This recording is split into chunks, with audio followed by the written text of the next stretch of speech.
Yes, this is a fish that has just been unloaded from the ship.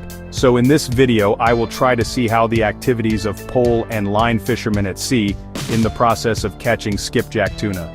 This is a fish that has just been unloaded from the ship and through weighing, or usually called a fish auction, and this is one of the final processes.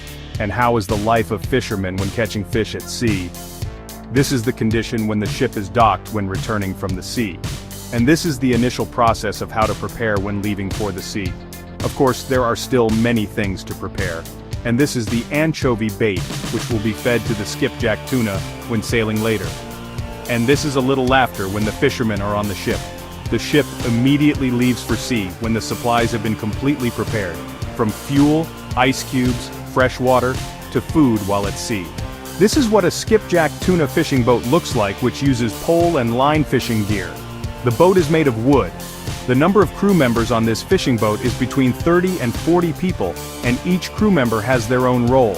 Skipjack tuna fishing is done in deep sea waters. For that, skipjack tuna fishing is fishing far from land. Skipjack tuna is one of the tuna families that live in groups and live at a depth of 0 to 200 meters. Because it is far from land, the boat must be designed to withstand large waves, have high stability, and the ability to maneuver quickly.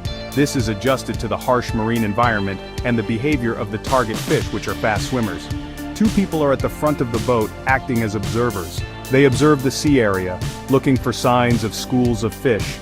Big waves, strong winds are not obstacles for them. Their goal is only one, which is to get as many skipjack tuna as possible. When the school of fish has been found, the crew immediately take their respective positions while carrying pole and line fishing rods. The most senior angler is in the front position at the bow of the ship, while the novice angler is at the side. The baitman is ready next to the bait tub to spread the anchovy bait. This aims to get the skipjack tuna to gather in front of the fishing boat. And this is what happens when the fishing rod is lowered into the sea. The skipjack tuna has started to get hooked, and the deck of the ship has started to be filled with skipjack tuna. Pole and line fishing hooks are designed in such a way that the skipjack tuna that is hooked can immediately be released when the rod is lifted above the head. To trick the fish, water is sprayed onto the surface of the seawater. This is so that the fish hook is camouflaged and also aims to save the amount of anchovy bait available. There are two fishing techniques, namely by boat while moving and while stopping. However, both have the same characteristic, namely that there is always water sprayed onto the surface of the water. This water also functions to trick the eyes of the skipjack tuna so that they do not see the anglers. Skipjack tuna is a fast-swimming fish. It is an agile predator fish. The bait spreader throws anchovy bait, which is the skipjack tuna's favorite prey, and this is done continuously until the fishing activity is finished. The purpose of spreading bait is also to keep the fish gathered around the bow of the boat where the anglers are. The most skilled senior anglers are at the very front of the bow of the boat. Their fishing speed can average 5 to 6 per minute. Intermediate anglers are next to the senior anglers, while beginner anglers are at the stern of the boat. Their goal is to practice, not to catch fish. Therefore, beginner anglers are not allowed to fish at the bow of the boat. The activity of catching skipjack tuna is not fixed in time. Sometimes it can be done in the morning, afternoon, or evening.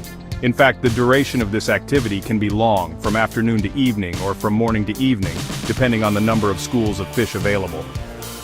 And this is what happens on the boat when the fishing activity has stopped. Eating is the main activity that cannot be missed, because when fishing, they don't have the opportunity to eat. They fished for hours in the cold weather, making them very hungry. This is where the important role of the crew who served as the ship's chef comes in. They didn't fish, didn't catch any fish, but their role is very vital. The nutritional intake of the anglers must be guaranteed. Sufficient portions, delicious cooking results, and ideal nutritional intake are the main tasks of the chefs on this pole and line ship. This skipjack tuna fishing activity is not done for a day or two. They can be at sea for weeks. They can even be at sea for 5 to 6 months. These fishermen work hard to catch skipjack tuna in the ocean. Now it's time for the ship to return to land. This ship is getting ready to unload its catch. When the ship is safely docked, the fish hatch begins to be opened, and the frozen skipjack tuna begins to be moved from the ship to land. And the next process is the auction of the caught fish, which will then be transferred to consumers to be processed into processed food. That is the process of catching skipjack tuna using the pole and line fishing method, along with a glimpse of the lives of fishermen in the middle of the ocean. These fishermen work hard, challenging the dangers in the middle of the ocean to ensure that we get seafood. Therefore, appreciate their profession, because their skills allow us to taste the deliciousness of skipjack tuna, without having to go to sea to catch it. If you found this video helpful, give it a thumbs up, and subscribe to my channel for more informative content. Don't forget to hit the notification bell so you never miss an update. Thanks for watching.